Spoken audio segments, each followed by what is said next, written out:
এটাই তো ব্যাপার। मैं अपने आप को इंसान बुलाता हूँ। তো জীবন চালানোর জন্য নিয়ম মানবেন না কেন? Hindu, Muslim, Sikh, Isai, there is nothing. There's no ऊंच नीच. There's nothing. তাই আপনি শুধু হাওয়ায় ঢিল ছুটছেন। হ্যাঁ, আমার নাম রাজেশ্বর। আমি নবী মুম্বাইয়ের নেরুল থেকে এসেছি, আর আমাকে এখানে নিয়ে এসেছে আমার বন্ধু শ্রী আজিম মুলতানি। তো আমি একটা প্রাইভেট কোম্পানিতে চাকরি করি।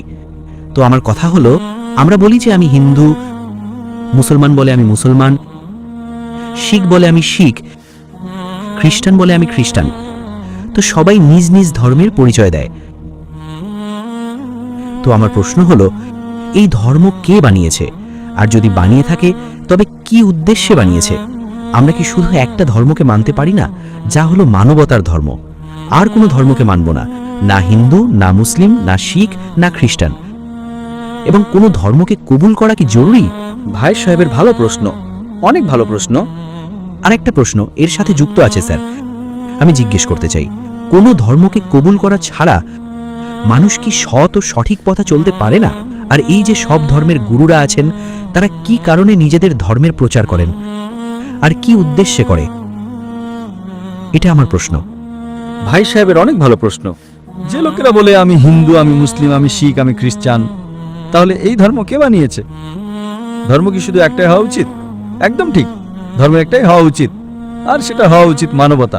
ভাই সাহেব জিজ্ঞেস করছেন ধর্ম একটাই হওয়া উচিত কিনা, তারপর জিজ্ঞেস করছেন ধর্ম কবুল করা কি জরুরি আর একটা ধর্ম মানা কি জরুরি।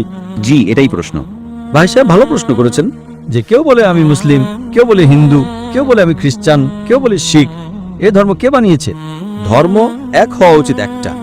আপনার প্রথম অংশের প্রশ্নটা একেবারে ঠিক। কোরআনে আল্লাহ সুবহানাহু ওয়া তাআলা বলেছেন সূরা আল ইমরানের সূরা নম্বর 3 আয়াত নম্বর 19, ইন্নাদ দীনা ইনদাল্লাহিল ইসলাম। আল্লাহর কাছে কেবল একটাই দিন সঠিক, আর সেটা হলো নিজের জীবনকে আল্লাহ, খোদা, ঈশ্বর বা ভগবানের হুকুম অনুযায়ী কাটানো। দিন তো হওয়া উচিত একটাই। এত দিনকে বানিয়েছে মানুষেরা বানিয়েছে। আমাদের স্রষ্টা, আমাদের মালিক, আমাদের রব, আমাদের ঈশ্বর, আমাদের ভগবান, আমাদের আল্লাহ কেবল একটাই দিন বানিয়েছেন, একটাই ধর্ম বানিয়েছেন, আর সেটা হলো শান্তি অর্জন করা, নিরাপত্তা অর্জন করা, নিজের স্রষ্টার হুকুম অনুযায়ী জীবন কাটানোর মাধ্যমে। এই কারণে দিন বা ধর্ম স্রষ্টা কেবল একটাই পাঠিয়েছেন, কিন্তু সময়ের সাথে সাথে এতে ভেজাল ঢুকতে থাকে, ভেজাল মেশানো হতে থাকে। ভেজাল মেশানোর কারণে আল্লাহ অন্য নবী পাঠিয়েছেন, অন্য কিতাব পাঠিয়েছেন, আবার ভেজাল হয়েছে, আর অন্য পয়গম্বর পাঠিয়েছেন, তখনই একটা কিতাব পাঠিয়েছেন সেটা ঠিক করার জন্য। এভাবে আল্লাহ রাসূল সাল্লাল্লাহু আলাইহি সাল্লাম বলেছেন যে আল্লাহ এই পৃথিবীতে 1,24,000 পয়গম্বর পাঠিয়েছেন, অনেক কিতাব পাঠিয়েছেন। শেষ কিতাব হলো কোরআন মাজিদ। কোরআনে লেখা আছে সূরা রাদের সূরা নম্বর 13 আয়াত নম্বর 7, ওয়ালিকুল্লি কওমিন হাদ, অর্থাৎ প্রত্যেক জাতির কাছে আমি পয়গম্বর পাঠিয়েছি। সূরা রাদ সূরা 13 আয়াত 7। আর সূরা রাদের 13 নম্বর সূরার 38 নম্বর আয়াতে বলা হয়েছে যে প্রত্যেক যুগে আমরা একটা কিতাব নাজিল করেছি, শেষ কিতাব হলো কোরআন, শেষ পয়গম্বর মুহাম্মদ সাল্লাল্লাহু আলাইহি ওয়াসাল্লাম। আমাদের স্রষ্টা একটাই ধর্ম পাঠিয়েছেন, আর আমরা তাতে ভেজাল সৃষ্টি করেছি। ধর্মের যদি আমরা সঠিক অর্থ নিই, হিন্দু মানে কি? হিন্দুর অর্থ হলো যে মানুষ হিন্দুস্তানে থাকে, যে প্রাচীন সভ্যতার অঞ্চলের এই দিকে থাকে, তাকে বলা হয় হিন্দু। এই শব্দটা প্রথমবার ব্যবহার করেছিল আরবরা হিন্দুস্তানির জন্য। এই শব্দের অর্থ অনুযায়ী আমি হিন্দু। এরপর লোকেরা বলল যে না, হিন্দু সে যে মূর্তি পূজা করে। এটা ভুল। তো হিন্দু সঠিক অর্থ হলো আমি হিন্দু। খ্রিস্টানের অর্থ কি? খ্রিস্টানের অর্থ হলো যে ঈসা আলাইহিস সালামের বার্তার উপর আমল করে, ঈসা আলাইহিস সালাম যা শিখিয়েছেন তার উপর আমল করে। আমি বলি যে আমি, যারা নিজেদেরকে খ্রিস্টান বলে দাবি করে, তাদের চেয়েও বেশি খ্রিস্টান, কারণ আমি ঈসা আলাইহিস সালামের কথার উপর বেশি আমল করি সেই লোকদের চেয়ে যারা নিজেদেরকে খ্রিস্টান বলে দাবি করে। তো সেই দিক থেকে আমি আরো পাকা খ্রিস্টান। ইহুদি মানে কি? ইহুদি মানে হলো সে যে খোদা বা আল্লাহকে ভালোবাসে। আমি আল্লাহকে ভালোবাসি। মুসলিমের অর্থ কি? মুসলিমের অর্থ হলো সেই মানুষ যে শান্তি নিরাপত্তা লাভ করে নিজের জীবনকে আল্লাহর হুকুম অনুযায়ী কাটানোর পরে। আমি মুসলিম। আপনি কি বুঝতে পারছেন? এই ভেজাল পরে এসেছে। ঈসা আলাইহিস সালাম যা শিখিয়েছেন তাতে ভেজাল এসেছে। তাই ধর্ম কেবল একটাই হওয়া উচিত। আপনার দ্বিতীয় অংশ, আমরা কেন শুধু মানবতার উপর আমল করি না? ভাই সাহেব, আপনি ভালো মুসলমান হতে হলে সবার আগে একজন ভালো মানুষ হতে হবে। ভালো মানুষ মানে, আমি একটা উদাহরণ দিচ্ছি, যা আমি কাল দিয়েছিলাম। ভালো মানুষ মানে স্কুল পাশ করা, ভালো মুসলমান মানে পিএইচডি করা। তো পিএইচডি করার জন্য আগে 10ম শ্রেণী পাশ করতে হবে। 10ম শ্রেণী পাশ করার পরেই পিএইচডি করতে পারবেন। আপনি বললেন 10ম শ্রেণীর পর আমি খুশি। না, আমি পিএইচডির পর খুশি। এই জন্য ভালো মুসলমান হওয়ার জন্য ভালো মানুষ হওয়া জরুরি। যেমনটা আমি শুরুতে বললাম যে আপনি আমাকে ইসলামের এমন একটা শিক্ষা দেখান যা মানবতার বিরুদ্ধে, একটাও নেই। তো ইসলাম ধর্মটাই মানবতার, কিন্তু মানবতার পাশাপাশি আরো জিনিস আপনাকে শেখাচ্ছে। কি বলছে? মদ খাবে না। এখন মানবতার মধ্যে মদ খাওয়া যায় কি যায় না? মানবতার বইয়ে আপনি মদ খেতে পারেন, আমাদের স্রষ্টা বলছেন না। মদ খেলে কি হয়? আজ যত ধর্ষণ হচ্ছে 80%-এর বেশি যে লোক ধর্ষণ করছে বা যে নারী ধর্ষণ হয়েছে বা উভয়েই, 3টের মধ্যে একজন মদের নেশায় ছিল। হয় ওই ধর্ষণকারী মদের নেশায় ছিল, অথবা যে নারীর উপর ধর্ষণ হয়েছে বা উভয়েই মদের নেশায় ছিল। 80%। তাই আমাদের স্রষ্টা, আমাদের রব বলছেন মদ খাবে না, মানবতা বলে মদ খাও। আপনি কোনটা মানবেন, মানবতা নাকি রবকে? তাই এই কারণে মুসলিম হওয়া হলো মানবতার পিএইচডি। ভালো মানুষ হওয়া মানে স্কুল পাশ করা। আমি একেবারে আপনার সাথে একমত যে আগে ভালো মানুষ হও, তারপর মুসলিম হও। ভালো মুসলমান হওয়ার জন্য রবের ইবাদত করা জরুরি। আপনি জিজ্ঞেস করলেন যে কোনো ধর্মকে অনুসরণ করা কি জরুরি? একদম। যদি আপনার কাছে নিয়ম কানুন না থাকে, আপনি যখন স্কুলে যাবেন আপনি কি বলবেন স্কুলের নিয়ম অনুসরণ করা কি জরুরি? আমি একদিন হলুদ জামা পরবো, একদিন নীল জামা পরবো, একদিন লাল? না, নিয়ম মানো। সবাই একসাথে এবিসিডি? না, আমি এসি ডিবি পড়বো, জেড পড়বো না, এবিসিডি ইএফজি। নিয়ম মতো পড়ো। আপনি কোনো নিয়ম মানতে আপনি কি বলবেন নিয়ম মানে জরুরি? আমি বাঁ দিকে চালাবো না ডান দিকে চালাবো? হিন্দুস্তানে তো রাইট হ্যান্ড ড্রাইভ, আমেরিকাতে লেফট হ্যান্ড ড্রাইভ। না, লাল মানে আমি যাব, গ্রিন মানে আমি দাঁড়িয়ে যাব। নিয়ম না মানলে কিভাবে বাঁচবেন, কিভাবে গাড়ি চালাবেন? তাই যখন গাড়ি চালানোর জন্য নিয়ম মানতে হয়, তো জীবন চালানোর জন্য নিয়ম মানবেন না কেন? এটা মূর্খ মানুষ বলবে, বুদ্ধিমান মানুষ নয়।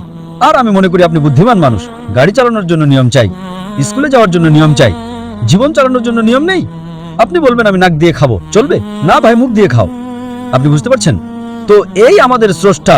আপনি যখন অসুস্থ হন কার কাছে যান? ডাক্তারের কাছে যান। ডাক্তারের জ্ঞান আছে মানুষের শরীর সম্পর্কে। ওই স্রষ্টা আরো বড় ডাক্তার, তিনি জানেন কোনটা ভালো কোনটা খারাপ।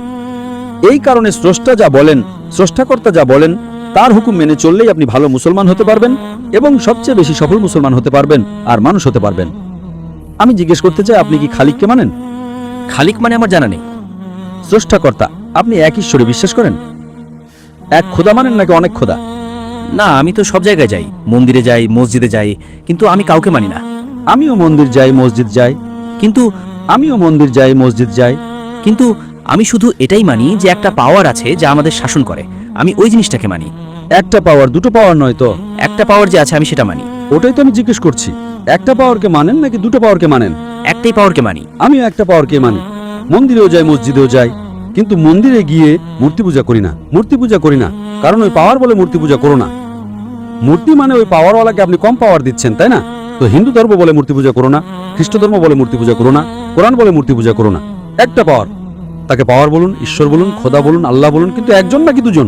একটাই আছে। একদম ঠিক। একটা পাওয়ারকে মানেন? একদম। ঈশ্বরকে মানেন? একদম। এক খোদা মানেন? একদম। এক আল্লাহ মানেন? একদম। আপনি কি মানেন যে মূর্তি পূজা ভুল? ভুল তো বটেই, কিন্তু আমি করি। এটাই তো ব্যাপার। আপনি মানেন যে ভুল, আলহামদুলিল্লাহ, করেন যেটা সেটা ভুল। এটা চলে আসছে, ছোটকাল থেকে চলে আসছে। আমার পরদাদাও বলতেন যে পৃথিবীর চাপটা, কিন্তু আমি যখন স্কুলে যাই ডাক্তার করি। এটাই তো ব্যাপার। আপনি মানেন যে ভুল, আলহামদুলিল্লাহ, করেন যেটা সেটা ভুল। এটা চলে আসছে, ছোটকাল থেকে চলে আসছে। আমার পরদাদাও বলতেন যে পৃথিবীর চাপটা, কিন্তু আমি যখন স্কুলে যাই ডাক্তার হয়ে গেলাম। কিন্তু বাট আমরা মূর্তির পূজা করার কারণে আমি মনে করি যে আমি ঈশ্বর ভীরু। আমার ভয় আছে। আপনি খারাপ, এই কারণে আমি যে কোনো খারাপ কাজ থেকে বেঁচে থাকি। হ্যাঁ, খারাপ কাজ করেন কিন্তু খারাপ কাজ থেকে বাঁচেন, দুটোর মধ্যে বিরোধ আছে। আপনি খারাপ কাজ থেকে বাঁচেন, আবার বলেন খারাপ কাজ করেন। মূর্তির পূজা করার কারণে আমি খারাপ কাজ থেকে বেঁচে থাকি, এমনটা আমি মনে করি। আপনি বললেন যে মূর্তি পূজা করা ভুল, আমি মূর্তি পূজা করি, খারাপ কাজ থেকে বাঁচি, তিনটেই পরস্পর বিরোধী। আমি হিন্দিতে একটু দুর্বল। আপনি বললেন যে মূর্তি পূজা করা ভুল, কিন্তু তবুও আমি করি, আর খারাপ কাজ থেকে বাঁচি, দুটোই সাংঘর্ষিক। মদ খাওয়া খারাপ, তাও খায়, আর খারাপ কাজ করি না। আরে খেলে তো ধর্ষণ করবো, তাই না? আমি খাই না। না, আপনি খান না, ভালো কথা, আলহামদুলিল্লাহ। আপনার বেদে লেখা আছে, বাইবেলে লেখা আছে, কোরআনে লেখা আছে, তাহলে কেন করেন? বাঁচার হলে তো ওই পাওয়ার, ওই শক্তি, ওই আল্লাহ, ওই খোদা, ওই ভগবানের হুকুমের উপর আমল করুন। মূর্তি পূজা করে আপনি কি পাবেন? আপনি কোরআন মাজিদ পড়ুন, কোরআন মাজিদ শেষ বার্তা ওই পাওয়ারের। उस पावर का তো যদি আপনি জানেন যে মূর্তি পূজা ভুল, তাহলে খারাপ কাজ থেকে কি সঠিক পথ পাওয়া যেতে পারে? চুরি করা ভুল, কিন্তু আমি কি করি? চুরি করি আর গরিবদের মাঝে বিলিয়ে দিই। ঠিক আছে, ভুল ভুল, চুরি করা ভুল আপনি মানেন, কিছু চুরি করি কিন্তু গরিবদের মাঝে বিলিয়ে দিই। আরে গরিবদের মাঝে বিলানোর হলে তো কষ্ট করে বিলান না, চুরি করে কষ্ট করবেন না, পরিশ্রম করুন আর হালাল রুজি কামানেন, গরিবদের মাঝে বিলান। একইভাবে যখন আপনি জানেন মূর্তি পূজা ভুল, তাহলে কেন করেন? কারণ আপনার পর্দাদারা করে এসেছেন। আমার পর্দাদা বলতেন পৃথিবী চ্যাপ্টা, কিন্তু আমি বলি পৃথিবী গোল নাকি চ্যাপ্টা? গোল। আপনার পর্দাদা কি বলতেন, চ্যাপ্টা নাকি গোল? গোলই বলতেন। পর্দাদা, আপনার বাপদাদা না, পর্দাদা গোল বলতেন, পরে 1000 বছর আগে। একদম আপনার দাদার নাম কি ছিল? জানি না। হ্যাঁ, তাই আপনি শুধু হাওয়ায় ঢিল ছুটছেন। হ্যাঁ, মানবতা 1000 বছর আগে বলতো যে পৃথিবী চ্যাপ্টা। আপনার পর্দাদার নাম কি? আমি নাম লিখবো সায়েন্টিস্ট বুকে। আপনার পর্দাদার নাম কি? জানি না। আপনার পর্দাদা কি বলতেন, পৃথিবী চ্যাপ্টা নাকি গোল? আমি কিছু বলতে পারবো না এই বিষয়ে। হ্যাঁ আমি শুনিনি যে কি বলতেন। ঠিক, কিন্তু বিজ্ঞান বলছে আমার পর্দাদারা আপনার পর্দাদা বলতেন যে চ্যাপ্টা। আপনি মানেন চ্যাপ্টা না, কারণ আপনি উন্নতি করেছেন। যখন উন্নতি করেন, ভুল জিনিসকে ছেড়ে দিতে হয়। এখন মূর্তি পূজা করবেন নাকি ছেড়ে দেবেন? চেষ্টা করব ছেড়ে দেওয়ার। হ্যাঁ, এই তো কথা হলো, এই তো পুরুষের মতো কথা হলো, তাই না? মাশাআল্লাহ, এটা ভালো কথা যে ভাই সাহেব মানেন এক পাওয়ারে, এক খোদায়, এক ঈশ্বরে, এক ভগবানে। মূর্তি পূজা ভুল আর চেষ্টা করবেন এটাকে ছেড়ে দেওয়ার জন্য। আপনি কি মানেন যে মোহাম্মদ সাল্লাল্লাহু আলাইহি সাল্লাম পয়গম্বর? আমার জানা নেই। এই কারণে আমি চাইবো যে আপনি কোরআন মাজিদ পড়ুন। আমি আপনাকে কোরআন মাজিদের অনুবাদ দেব, ইংরেজি জানলে ইংরেজিতে দেব, হিন্দি জানলে হিন্দিতে দেব। পড়ুন, এতে আপনি হেদায়েত পাবেন। আর ইনশাআল্লাহ যা কিছু সমস্যা আছে আপনি আমাকে জিজ্ঞেস করতে পারেন বা আমাদের প্রতিষ্ঠানে লিখতে পারেন।